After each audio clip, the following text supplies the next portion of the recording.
Hello students, hope you all are ready for today's session. Yes, we are going to our topic.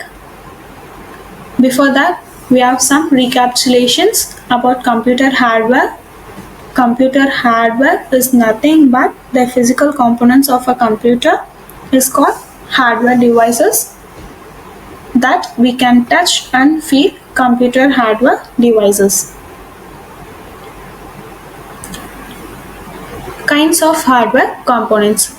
A computer system is basically made up of two kinds of hardware components. What is that? Yes, it is external hardware and internal hardware. We have already learned about external hardware in the before sessions. Now we are going to learn about internal hardware. The example of internal and external hardware, that is a human body. A human body consists of different parts. The outer part of a body are visible, but the parts like brain, lungs, heart, kidney, etc., which are inside, cannot be seen from outside. Similarly, in computer, we have some parts we cannot see from outside. Yes, now what is internal hardware devices? That is a physical component which are located inside the computer system cabinet are called internal hardware devices. Example, motherboard. See the picture. These are all seen from outside, that is the external hardware devices. These are the devices which we are not able to see from outside. These are the parts placed inside the computer system cabinets. We are going to see that elaborately. Before that, the block diagram of a computer system. Mainly, computer system consists of three parts, that are central processing unit and input devices and output devices. First, we see about central processing unit. The computer system is nothing without the central processing unit. So it is called as the brain of the computer.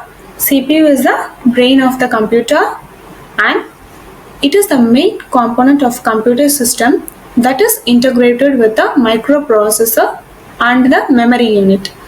The microprocessor consists of the arithmetic logic unit and the control unit, which regulate the functions of various devices in a computer system. The central processing unit mainly consists of three components. They are arithmetic logic unit, control unit and memory unit. First, we are going to learn about arithmetic and logic unit. The computer performs all arithmetical and logic operations through this unit. An arithmetical operation includes addition, subtraction, multiplication, division and logical operations. Next is the control unit. The control unit controls each and every part of the computer system along with peripherals. It retrieves data and instructions from the memory and sends the commands to various parts of the computer system. Next is the memory unit. The data and instructions which are entered into the computer system through input units have to be stored inside the computer before the actual processing starts. Now, there are some main functions of the CPU, that are it stores data and instructions in memory which can be accessed for processing, and it processes data to give meaningful results, and it controls each and every operations of the computer, including the operations of all its peripherals. Now we are going to study about computer memory. We are storing our memories in our brain, right? Like that, computer also have a basic unit of a computer where it can store data and instructions. Based on that functions, storage units are classified into two types of memory, that is the primary memory and secondary memory. We are going to learn about primary memory in this session. Before getting into the primary memory, there are some various measurement units of storage, that is 8 bits equal to 1 byte, 1024 bytes equal to 1 kilobyte, 1024 kilobytes equal to 1 megabyte, 1024 megabyte equal to 1 gigabyte, 1024 gigabyte equal to 1 terabyte, 1024 terabyte equal to 1 petabyte, 1024 petabyte equal to 1 exabyte, 1024 exabyte equal to 1 zettabyte. Kindly note down it in your classwork. First is the primary memory. The primary memory is directly accessed by the central processing unit.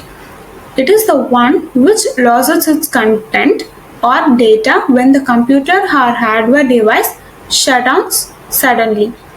It is the main memory which is the basic unit of all the computers. It has a faster access time and a smaller storage capacity with respect to the secondary memory of the system. There are two types of primary memory, which is random access memory and read-only memory. Now let's learn about random access memory. It is the place in a computer where the operating system, application programs and data in current use are stored. And these programs can be quickly reached by the computer's processor. RAM is smaller than the hard disk, both in physical size and the amount of data it can store. Now let's learn about read-only memory. Read-only memory is the memory on which previously stored data can be read, but the data cannot be written. Random access memory will do read and write both, but the read-only memory data cannot be written on it. It mainly contains basic input-output system, bootstrap loader, complementary metal oxide semiconductor setup, and the power on self-test. Now the motherboard. The motherboard is one of the necessary part of the element of the computer system which holds together many components. The CPU, memory and connectors for input or output devices are the example of elements which exist in the motherboard. Motherboard is also referred as the main circuit board, baseboard or system board. The motherboard is placed at the back or base of the computer's cabinet. This is the picture of the motherboard.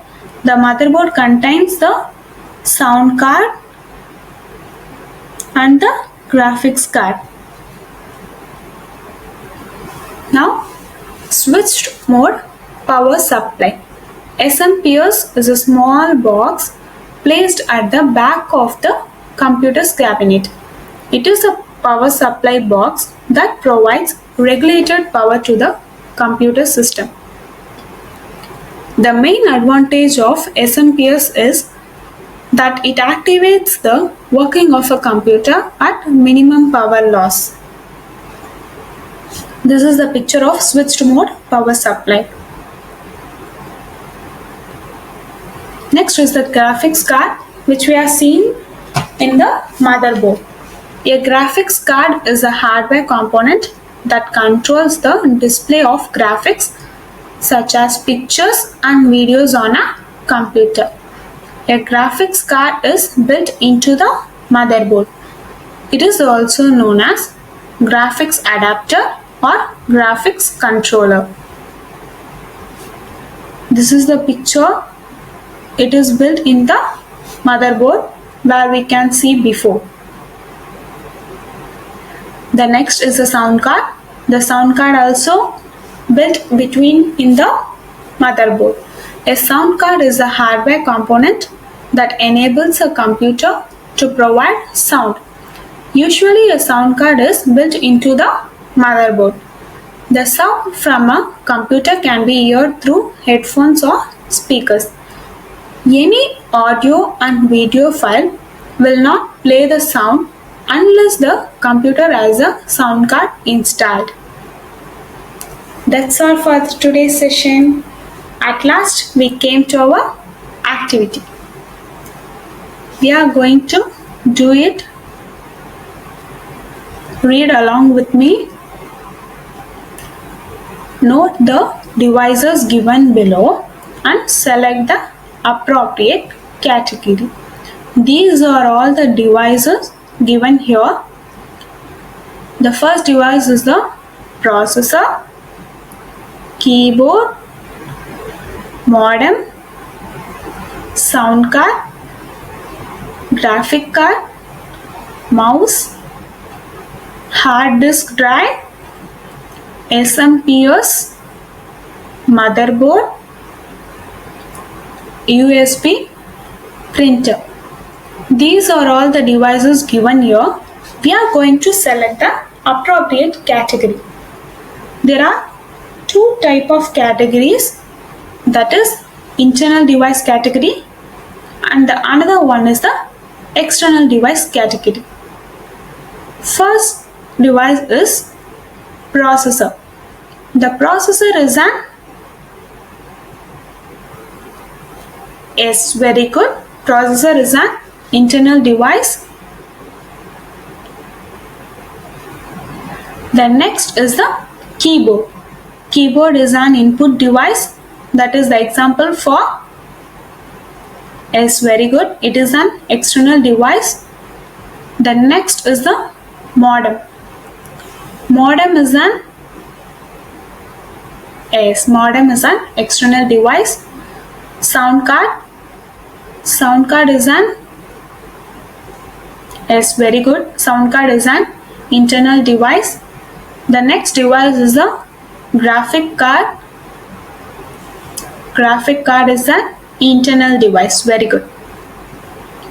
The next device is a mouse. Mouse is also the input device. That is external device. Very good. The next is the hard disk drive. That is internal devices. Yes, very good. Then next is the SMPS. That is also internal devices. The next device is the motherboard. Motherboard is an internal devices. Next is the USB. As USB is the external device. The last device is a printer. Printer is an example for output device. Very good. That is external device. Very good. We have completed our activity.